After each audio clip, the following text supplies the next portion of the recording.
임간록 함께 보고 있습니다. 47번 용화 스님과 유정 스님의 찬. 용화 거둔 스님. 용화 거둔 스님이 반신 자화상을 만들자. 자화상 표현이 맞을라나요?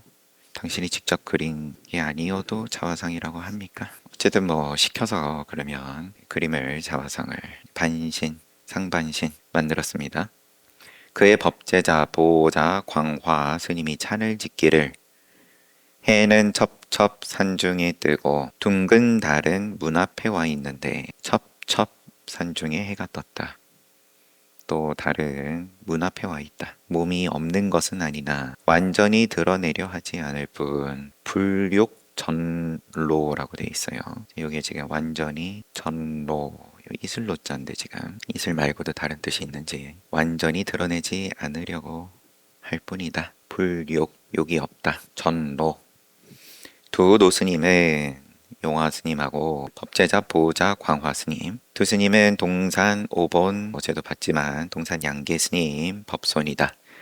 그들의 가풍은 자제하게 맞물림을 중시하여 회호를 이렇게 의역했습니다. 자제하게 맞물린다. 다시 자제하게는 따로고 맞물림이라고 회호를 중시하여 정위 바를 정자 정위를 범하지 않고 맞물리는데 애써가지고 축대에 돌이 서로 딱딱 들어맞게 깎아가지고 쌓아 올려서 맞물리는 게 아니라 자제하게 맞물린다. 다 그러면은 다 자제하다. 다 잘 맞물려 있네. 이를 중시하여서 정위를 범하지 않고 깎으면은 이미 삐뚤어진다. 정의가 아니다. 말은 자세하고 완전함을 피하여 어떻게 묶어야 될지. 말은 콤마 자세하고 완전함을 피한다.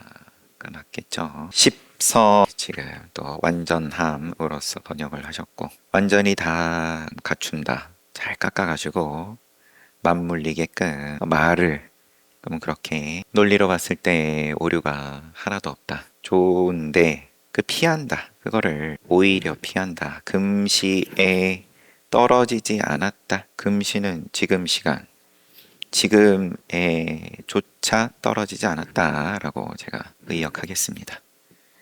그러므로 광화스님은 홀로 오묘한 말을 마음에 새기되 종지를 잃지 않았으니 귀한 일이라 하겠다. 건들지만 않으면 그러면은 종지를 잃지 않는다. 여항 유정 스님 또한 자신의 초상화에 찬을 썼다. 예스러운 얼굴에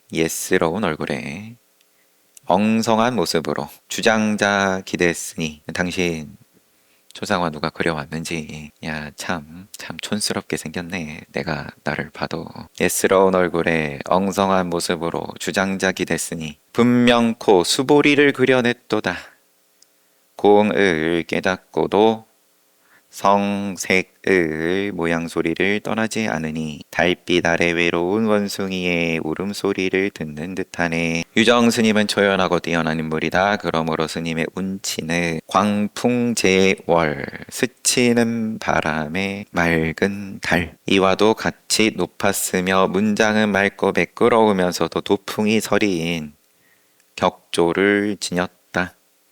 저와 같이 제 문장을 잘 볼 줄 모르는 사람을 위해서 이게 참 솜씨가 좋은 글이다 라고 설명까지 달아주셨어요. 예로부터 많은 찬과 개송이 있기는 하지만 나는 그 중에서도 이 두 편을 가장 좋아한다. 공교롭게도 다 자화상이고 그 다음에 초상화이고 하고 인연이 된 모양입니다. 나는 앞에 거 다시 한번 보면 해는 첩첩 산중에 뜨고 그러면 눈앞에 펼쳐지는 거예요. 이제 문장 하시는 분들 입장에서 우리 어떤 가상현실 펼쳐지듯이 메뉴 누르면 곧바로 눈앞에 펼쳐지듯이 둥근 달은 문 앞에 와 있는데 몸이 없는 것은 아니나 완전히 드러내려 하지 않을 뿐. 결이 같죠? 다음 개성하고 있는 것도 없는 것도 있다 하기 해도 그렇고 없다 해도 그렇고 예스러운 얼굴에 엉성한 모습으로 모양은 엉성한데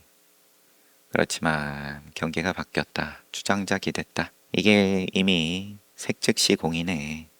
수보리를 그려냈도다. 공을 깨닫고 성색을 떠나지 않으니 달빛 아래 외로운 원숭이의 울음소리를 듣는 듯하네. 보통 이제 원숭이는 가만히 있지 못하고 늘 정신사납게 늘 이제 쫓아다니는 입장으로서 비유를 하는데, 여전히 원숭이인데 그런데 또 달빛 아래에 외로움이 있다, 고요함이 있다. 8번째 종밀 스님의 일용계. 앞에 규봉종밀 스님 몇 차례 나왔는데 그다지 이렇게 긍정하는 입장으로서 쓰시지는 않았던 것 같은데 보겠습니다. 규봉종밀 스님이 일용계를 지었다. 옳은 일을 하는 것이 깨달음의 마음이요, 옳지 못한 일을 하는 것이 어지러운 마음이다. 작의사하고 작무의사의 뜻의자인데 이제 의로움 일란지 유의의 일을 지으면 옳은 일로서 번역이 되어 있습니다.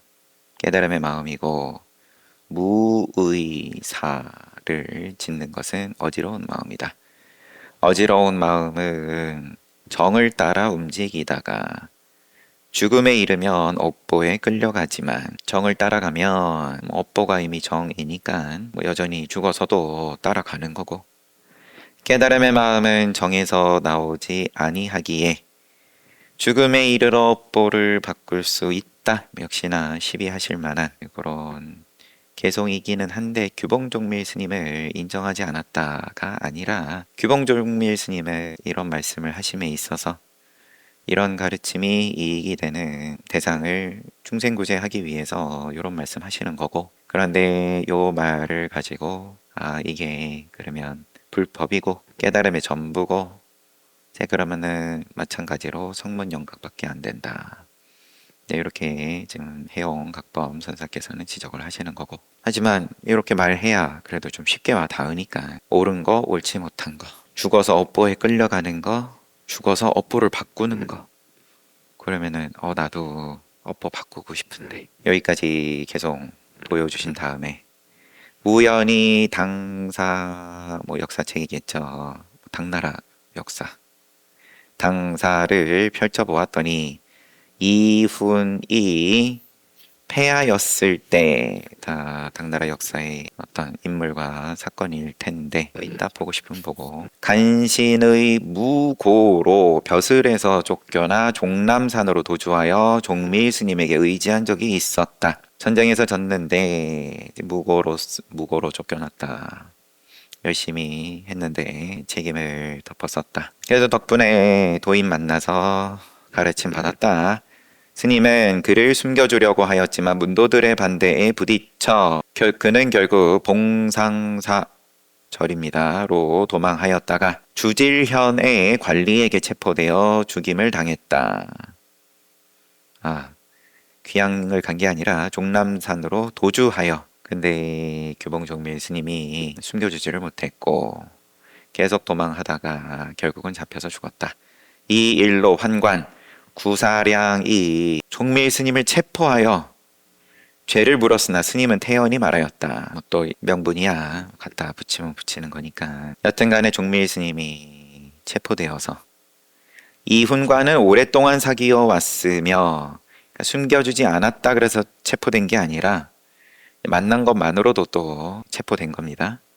오랫동안 사귀어 왔으며 우리 불법은 공경에 빠진 자를 구해주는데 거기에는 원래 사랑과 미움이 증애가 없다. 그리고 죽음이란 본디 내의 운명일 뿐이다.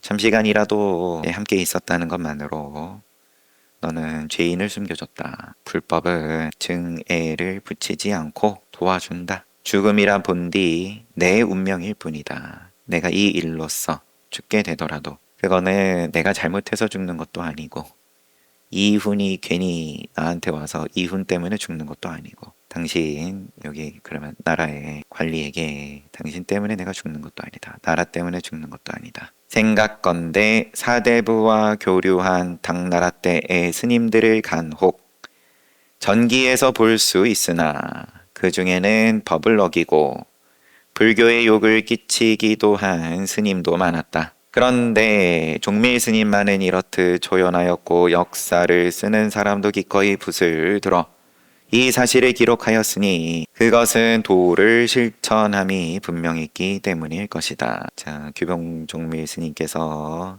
쓰신 모습이 본받을 만하다. 그리고 그런 모습을 흉내라도 낼 수 있는 데에는 도를 실천함이 분명했기 때문일 것이다.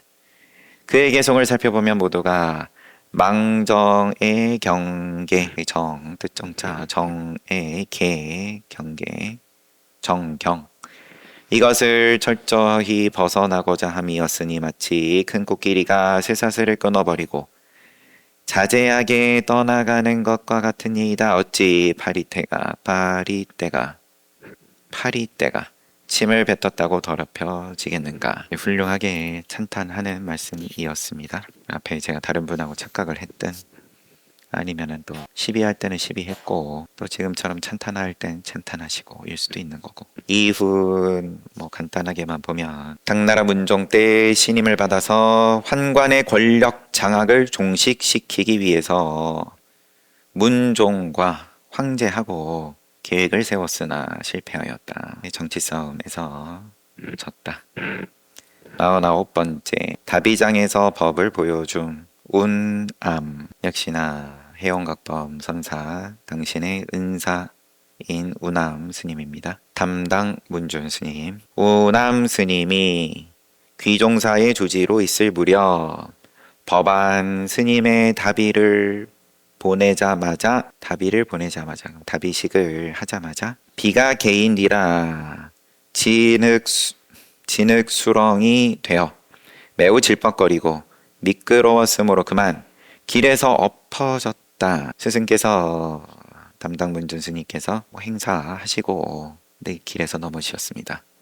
그러다 대중이 다투어서 그를 부축하여 일으켰다. 당연히 그러했을 테고 다비에 불을 붙이고서 말하였다. 다비식이 다 끝난 건 아니고 행사 중간에 넘어지셨고 일어나시고 다비에 불을 붙이시고 법안 스님의 다비 나 귀종은 나자빠졌으니 대중에게 드러내 보이려 하나 무어라 할 말이 없습니다. 이렇게 끝났어요. 담당 문준 스님 간단하게만 보면 희녕 5년 1072년 1025년생이시기 때문에 40대 후반에 처음 고안 강서성에 가서 12년 머물다가 그러면은 대략 60 이쪽 저쪽 행각을 떠나고 다시 고안으로 돌아와 6년 머물다가 여산의 귀종사에서 2년을 머물고 늑담으로 옮겼다. 그러므로 운암이 귀종사에 머물 때는 1090년 이후이다. 60 중반 이후이다. 추측해보건대. 따라서 운암이 다비한 법안은 법안 문익일 수는 없고 또 다른 법안 문익 스님의 문도 가운데 누구일 것으로 보인다. 중요한 건 지금 개송이니까 당신께서 그러면 체면을 좀 손상하신 건데 넘어졌습니다. 그거 가지고 연세 있으신 분이 아무리 젊어도 60 중후반 아니면 70 넘으셨을 수도 있고 2년밖에 귀종사에 안 계셨다 그러니까 그렇진 않을 것 같습니다. 그 연세 비가 오고 개였다. 그래서 바닥이 불편했다. 넘어지셨다. 그러고 나서는 다비에 불을 붙이시고 법어를 하시는데 개송으로 법안 스님의 다비에 오늘 그러면은 예를 들어 오늘의 장례식에 오늘의 제에 나 귀종은 나 자빠졌으니 넘어졌다. 대중에게 드러내 보이려 하나 뭐라 할 말이 없습니다. 무가설 더 할 말 없네요. 저는 다 보여줬습니다. 잘 봤습니까? 넘어지는 거 잘 봤어요? 그럼 됐지. 50번째 망상과 전도로 때를 놓침 석도이천 스님이 참동계를 지어 놓고 맨 끝을 선승들이여 세월을 헛되이 보내지 마시오 라고 맺었는데 법안 문익 스님 여기에다가 그만하시오 은혜가 너무 크니 보답하기 어렵습니다 라고 주석을 붙였다. 시대를 공유한 입장은 아니고 앞선 선사의 어떤 참동계에다가 그만하시오 그만하시오 은혜가 너무 크니 보답하기 어렵습니다. 이를 보면 법안 스님은 선배 큰 스님의 마음을 아는 사람이라 하겠다. 중생은 일상에서 망상과 전도로 광명을 스스로 가리는 까닭에 다 방광하는데 스스로 가리기를 쉬지를 않는다.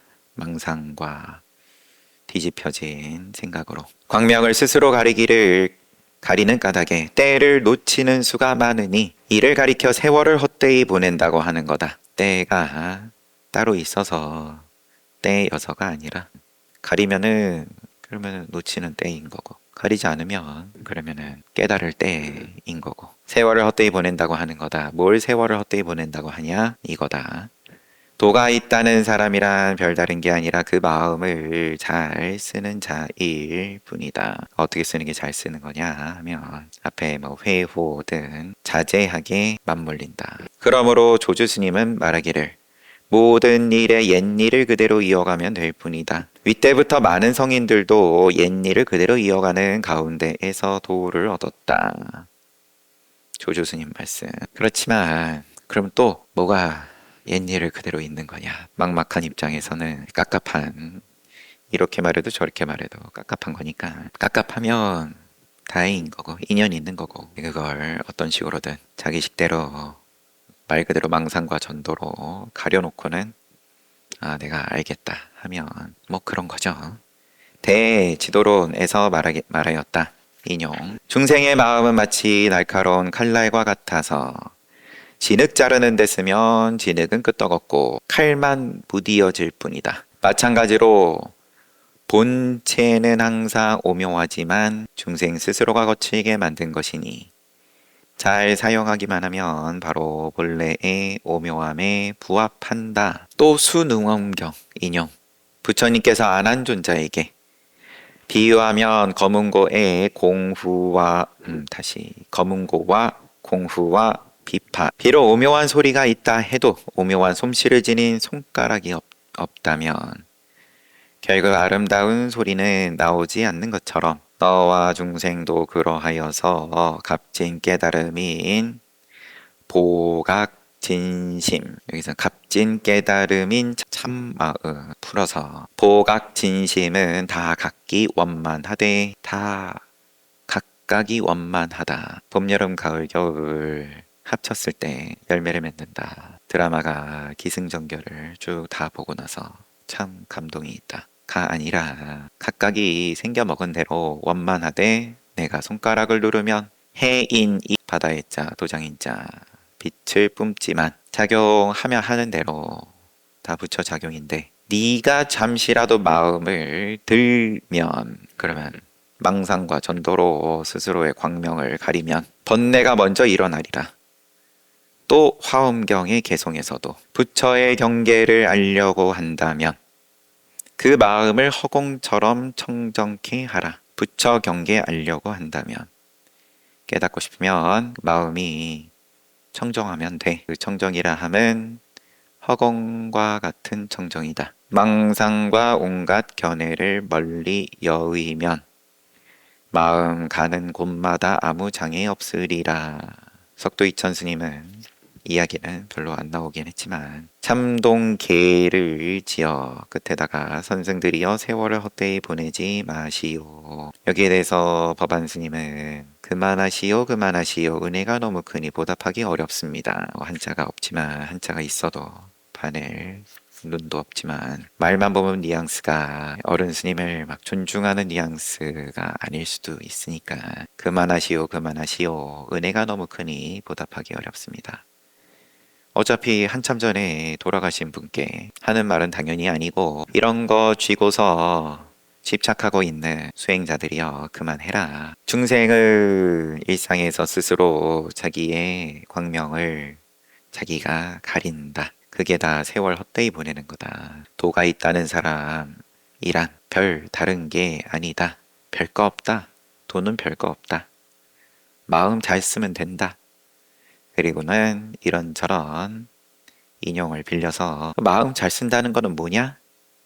조주스님께서는 옛일 그대로 이어가면 된다. 대지도론에서는 잘 쓰면 되는데 대지도론에서는 중생은 쓰면 쓸수록 자기 걸 망가뜨릴 뿐이다. 날카로운 칼날이 무뎌진다. 수능엄경에서는 안한존자에게 니는 검은고 손가락 갖다 대기만 하면 다 번뇌다. 화엄경에서는 허공과 같이 그 마음을 쓰면 된다. 마음 가는 곳마다 장애 없이 쓰면 된다. 51번째 대지 스님의 삼구 법문과 동산 스님의 오위. 대지 스님, 백장회 스님 몇 번 나왔죠. 다음과 같이 말씀하셨다. 교학에서 쓰는 말들은 대체로 삼구로 연결되어 있는데 이는 처음 중간 끝, 처음 중간 마지막의 착할 선자예요. 선이다. 이 선은 처음의 선, 중간의 선, 마지막의 선이라기보다는 처음 중간으로서 인과인 거고 드라마인 거고 그게 다 그러면 선인 거고 착한 거고 내가 직접 노력해서 농사 지어서 수확한다. 선이다. 윤리다. 처음은 그에게 아닙니다. 바로 다음 문장부터 다르게 말씀하시네요. 처음은 그에게 선한 마음이 나도록 하는 것이고 교학에서 쓰는 말들은 대체로 삼군데 처음에는 자 착하게 살아 선한 마음 나오도록 하고 중간은 그 선을 깨 부수는 것이고 한번 엎어버리는 거고 아니면 굳이 엎지 않아도 착하게 살았는데 왜 이런 괴로움이 있냐 자기가 자기 발로 알아서 부수니까 마지막에 가서야 비로소 선을 밝힌다. 그거보다 더 큰 선이 있다. 뭐 이런 표현이든 이를테면 보살은 곧 보살이 아니니 이것을 일러 보살이라 한다. 우리 금강경에서도 그 이름을 보살이라 한다. 개념일 뿐이다. 개념으로서 보살은 곧 큰 눈으로서의 보살이 아니니 큰 눈을 떴을 때 이것을 이름하여 보살이라 한다. 살을 좀 붙이면 내지는 법은 법이 아니며 그렇다고 법 아닌 것도 아니다. 이러한 표현들이 모두 그러한 형식이다. 단계로서 그러므로 만일 일구만을 서라고 답한다면 다 걷어내고 이야기를 할 것 같으면 그것은 사람을 지옥으로 끌어들이는 일이며 삼구를 한꺼번에 서라면 그 스스로가 지옥으로 들어가는 것이니 부처님의 일과는 상관없게 된다. 이렇게 백장해 스님께서 말씀하셨는데 주석은 출처겠죠. 고존숙어로 그러므로 만일 일구만을 서라고 답한다면 그것은 사람을 지옥으로 끌어들이는 거고 삼구를 한꺼번에 서라면 스스로가 지옥으로 들어가는 거다. 이래도 지옥 저래도 지옥인데 그러면은 뭐가 맞냐 하면 뭐가 동그라미냐 하면 그러면 다 지옥이다. 그러므로 예 큰 스님들은 모두 불조의 격식을 따라 설법하였는데 알지 못하는 자는 이를 멋대로 짓거리는 말이라 하니 무착 스님이 310년에서 390년입니다. 금강 반야경을 주석하심이 이러한 뜻이었다. 또 동산 5번 동산 양계 스님의 5위를 세워 놓았으니 자, 등급을 그냥 대놓고 5등급이야. 눈 밝은 자는 15자로 적어 놓은 제목의 배열만을 살펴보아도 5번 스님을 양계 스님을 만나게 될 것이다. 이제 세 글자씩이네요. 5위가. 그래서 3, 5, 15. 요거 이름만 봐도 상근기는 바로 알지. 5위란 정중편, 편중정, 정중, 편중지, 겸중도를 말한다. 저는 동산양계 스님을 못 만났습니다. 한자도 못 쫓아가는 판에 분양선소 스님은 여기에 다음과 같은 개송을 지었다. 이 5위에 대해서 개송을 지으시기를.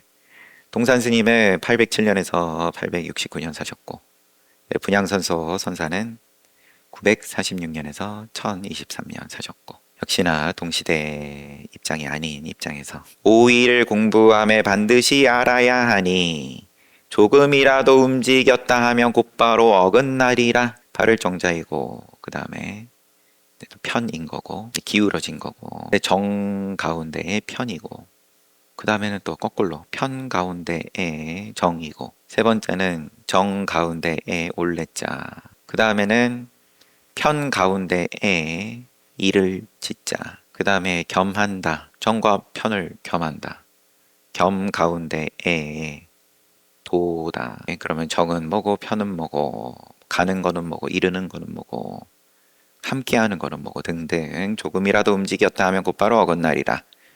금강이 철갑을 뚫는 줄을 그 누가 알겠는가. 금강이 철갑을 뚫는다. 깨달음이 어제 쇠로 만든 그물을 벗어난다. 오로지 나타 같은 으뜸 근기뿐 일이. 나타는 머리가 셋이고 팔이 여섯에 힘이 센 아수라. 오로지 나타 같은 으뜸 근기뿐 일이. 눈만 뜨면 삼계가 모두 청정하고 방울을 흔들며 하늘로 돌아가네. 정통하고 묘한 이치로 맞물린 것을 풀지언정. 정통하고 묘한 이치로 맞물린 것을 풀지언정. 기봉을 움찔하면 목숨을 잃으리 하고 개성은 끝났고, 오위에 대해서 또 주석이 있습니다. 조금이라도 움직였다 하면 곧바로 어긋난다 했지만 어차피 어긋나는 김에 동산양계가 제창한 정편 오위를 말한다. 불교의 핵심을 다섯 항목으로 요약한 것이다. 동산은 정위 각편 정 편위 각정 정위 중례 편위 중상겸 대. 정작 동상양계 스님께서는 조금 다른 용어를 쓰셨어요. 근데 후에 조산본적이 이것을 제자죠.